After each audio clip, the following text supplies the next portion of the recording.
Hello, good morning. Yes, it's still morning. Jess here. This is going to be a very specific message for a mini collective. Is what I'm getting. I'm opening myself up to more mini readings, so it'll be a little bit more personal. Here's the message: Three of Wands. It'll be a lot more personal than the original, like the bigger collective readings that I do. They will be shorter, most likely. Unless the message needs to be more, but we're just gonna flow with it. But these are intended to be, or what sources, my dog's trying to let herself out. Okay. What this is intended to be is a mini reading for a smaller collective of people, maybe even one, it doesn't matter the amount, but we have Three of Wands and the Knight of Pentacles. So immediately I'm getting that whoever this is for, you're at the precipice of going to a new place, and basically what I'm getting is that, yeah, okay. Ooh, there we go. Let me actually just get the rest of the cards before I start talking. We have the Broken Spell, the Starry Sky, and I will read what they say. Two of Swords, King of Pentacles, and then these two came out together. The High Priestess and the Six of Pentacles. And then I'm going to get one last oracle card. The Broken Spell says, what belief or illusion has been shattered? How can you rebuild with newfound wisdom? The Starry Sky, what hope or dream guides you toward what keeps forward? Wait, let me start over. What hope or dream guides you forward? What keeps your inner light shining? That makes sense now. Okay, so you just came out of some sort of big phase. Yeah. Purpose underneath with ranunculus. I hope I'm saying that right. Ranunculus. And then the card that we got is garlic with subterranean. And what I was saying was is that we came out of some sort of big transformational period. And basically what this mini collective is doing is we're waiting for, we're at the starting gate, and we're waiting for the go ahead to go. And we have what we want in our hand, like the idea, basically the manifestation that we're trying to bring in.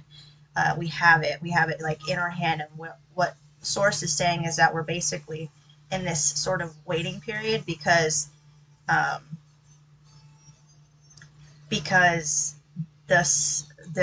previous what my brain keeps saying is mission. The previous mission is concluding, like it concluded, and now it's like that the in between, but it's not. It's I don't want to say the in between because it feels like it's beyond that point. Like in between feels like you're dead center in the middle, and this energy feels like you've moved past the middle. Let me move this a little bit close. My son's watching Blaze.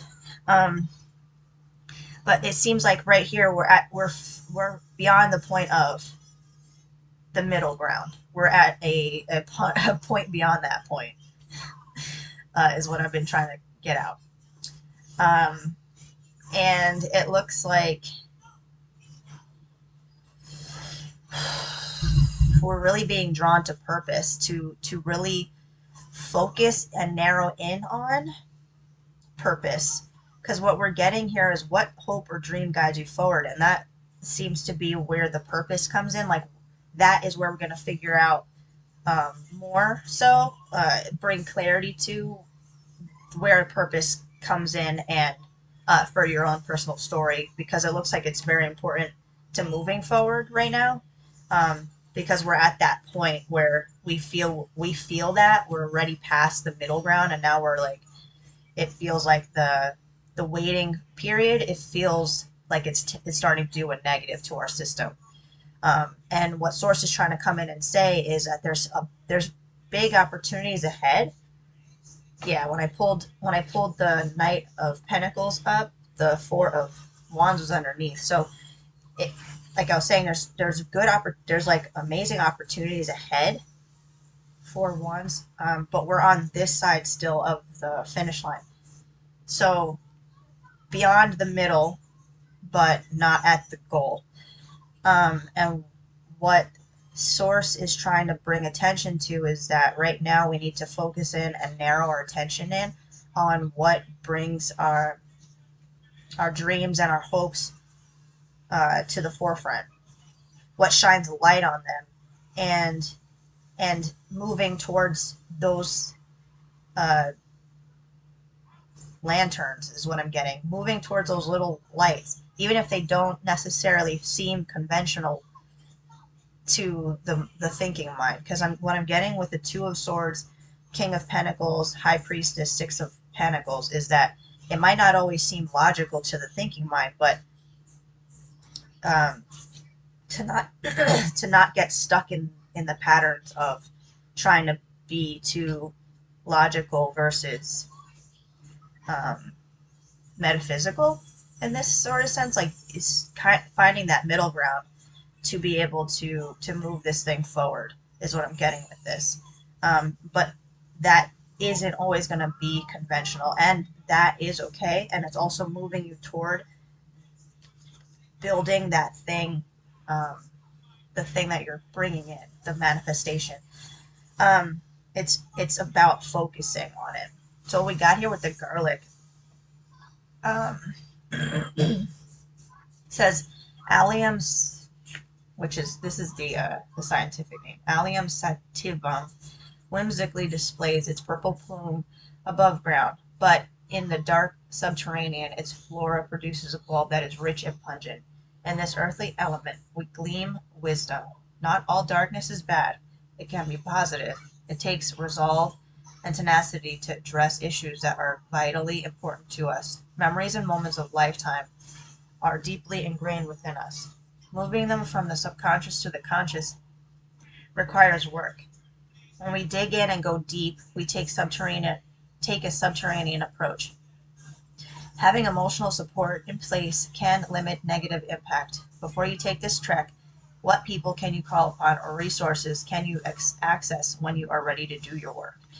And that makes a lot of sense, especially with the Starry Night here.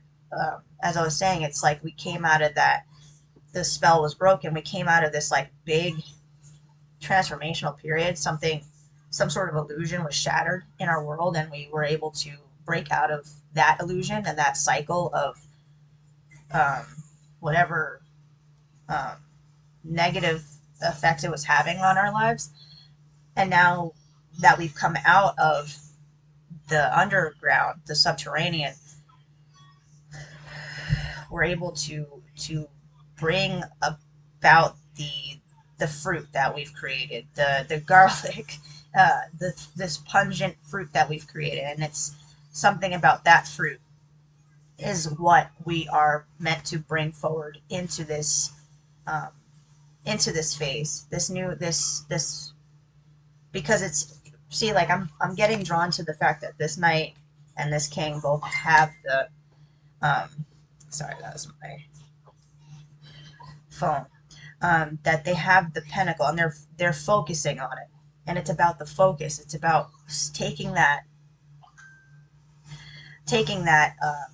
Sorry, I need to keep that on because it's important.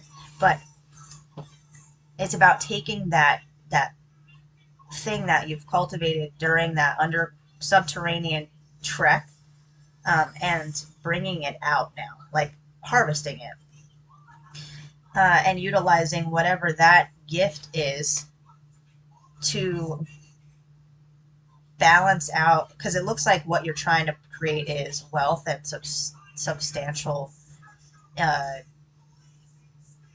gain, like a momentum there that was once out of balance.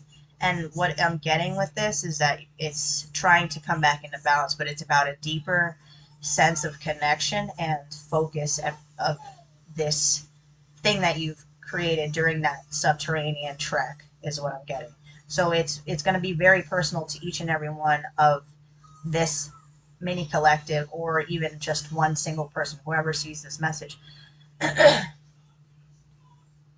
Purpose, ranunculus. In parts of northern Norway, Sweden, and Finland, there is a story of a goddess named Rana Niejta.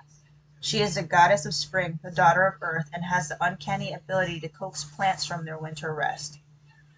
She encourages them to flourish with the warm rays of the sun. Much like Rana, ranunculus symbolizes new beginnings, optimism, and delight. Fresh breath gives rise to new growth with proper persuasion. We find we have the reserves to accomplish fantastic feats in the tradition of the Sami of North Scandinavia. And like Rana Niejta, we can travel with aspiration. What aspects of your life foster feelings of warmth and tenderness from which purpose may bloom? Which summarizes this entire reading. The purpose, your purpose, is blooming like the garlic underneath. It's been blooming during this subterranean trek that you just went through previously. You broke some sort of spell, some sort of cycle. When I say spell, it's like a cycle, illusion, something that was once hidden came to light that you were not able to unsee. Especially with that high priestess, it's like you gained some sort of knowledge, something that brought back into balance this aspect of your life, being able to tangibly manifest in the world. So it seems like before you probably couldn't bring things in physically as well, and it looks like that cycle's broken. Now what we're doing is focusing on the garlic, the thing that you created during that subterranean trek. You got to harvest it now and bring it to the forefront, because whatever that is, it's trying to be cultivated at this point. And that feels like a good place to stop, because right now we just need to harvest it, bring that thing up, understand it, focus on it, because whatever that thing is, it needs to be brought up to then activate and unlock this next phase. And I feel like that's why it needs to stop here, so that way once you get to that phase, the next reading will show itself to us, is what I'm getting. I'm going to split. The devil is what I split on. The only thing that the last message is the only thing that can stop us at this point, in this mini collective, is self-doubt, self-preservation, which is another word for self-sabotage. Don't stop the momentum of what's being created here. Even if things look like they're not moving, they are. Just take this time to just to focus. It's not about movement, it's about focus. And I'm getting that, like, the turtle wins the race. So it's about really taking slow, steady progress, but really taking the time to make this creation that you have started creating already. It's time to start pulling it up, but it feels like it's not about the movement of the thing, but the formation of it. So like when you have a blob of clay, it's not about creating it, it's about looking at that clay and formulating what it's going to be. That's what it feels like. We're at the stage of, we have the clay, now we are trying to finalize the way it's going to look before we put our hands on it. So I hope that makes sense. And I'm sure that we will get some more information on this within the next 2 to 3 days, is what my intuition is telling me. So again, stay tuned. We're going to have a bunch of these mini readings, I assume, going by what my guides are telling me. So I'll see you in the next one.